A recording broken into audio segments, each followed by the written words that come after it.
Hey everyone, what's up? Animal-based dad here. So, you know how it's commonly believed that human beings are omnivores?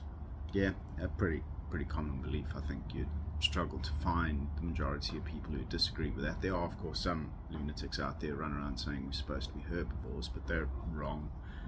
And in fact, if we take away our ingenuity, our learned adaptations, and what I mean by ingenuity and learned adaptations is specifically cooking and processing. If we strip out cooking and processing, meaning that we're then subject to relying on only our digestive system and its function, what can we eat? What can we safely get away with?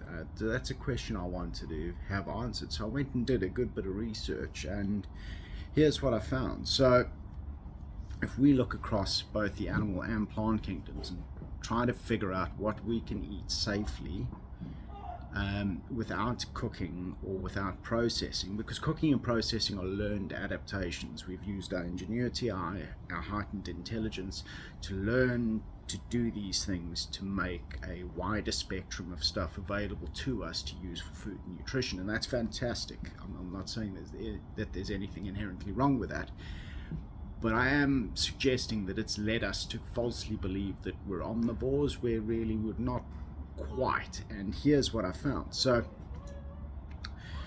there are 390,900, give or take, non-domesticated plant species on Earth.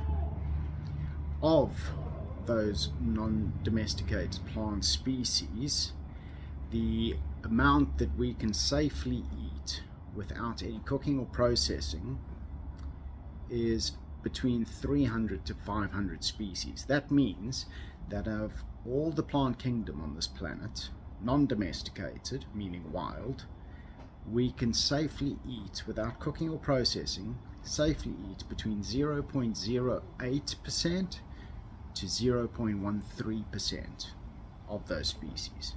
That's tiny percentage. Then if we look at domesticated plant species, so the plant species that we've bred and selectively bred since the dawn of agriculture to serve as food for us.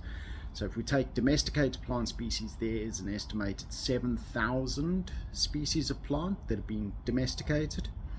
And of those domesticated plant species, of the 7,000, there are an estimated 100 to 200 species that human beings can eat safely without cooking and without processing.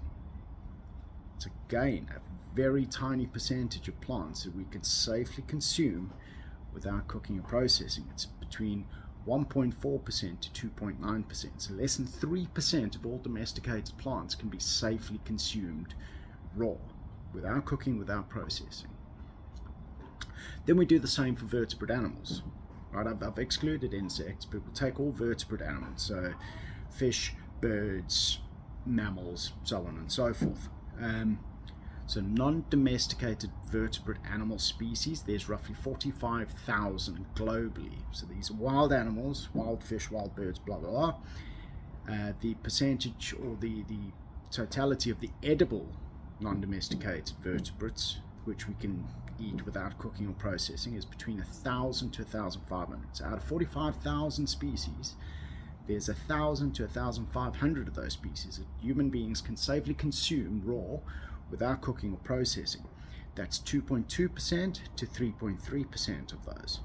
So it's still a small proportion, but compare it to the non-domesticated plants. Remember, the non-domesticated plants were 0.08% to 0.13%. Non-domesticated animals, we can safely consume 2.2% to 3.3%. There's a massive difference in that aspect. Then we look at domesticated vertebrate species. So there's about 40 domesticated vertebrate species, and these are standard livestock. Yeah. Out of them, the number that we can safely eat without cooking or processing is estimated at being between 10 to 12 species, which is roughly 25 to 30% of all domesticated animals. So that's very high. Compare that to domesticated plants, so agricultural plants, crops. We can safely consume raw between 1.4 to 2.9% of crops. but we can safely consume raw between 25 to 30% of domesticated animals. So what this suggests is that human beings have got an incredibly narrow, safe diet if we're relying just on our ability to digest.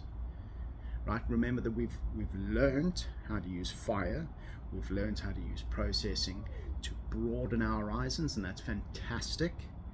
But if we're talking about the type of creature that we are, and whether we're omnivores, herbivores, carnivores, trying to define ourselves biologically, then for me we have to go back to the function of our digestive system and take away our ingenuity, which has allowed us to cheat. So we need to define ourselves biologically based solely on the function of our digestive system, and according to the function of our digestive system we have an incredibly narrow window of things that are safe for us to eat.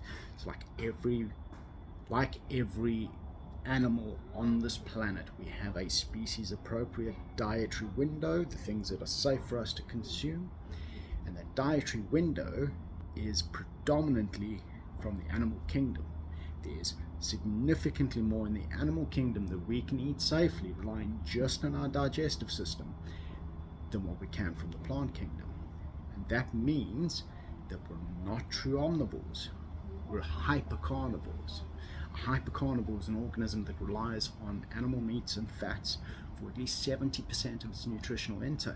So we have the digestive flexibility to use some plants, but it's a very small percentage, very small number of plants that we can safely consume without cooking it or processing it.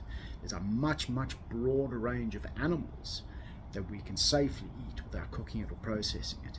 So based on our digestive function alone, human beings are not omnivores, we are hypercarnivores. And yeah, I mean, that's something worth considering.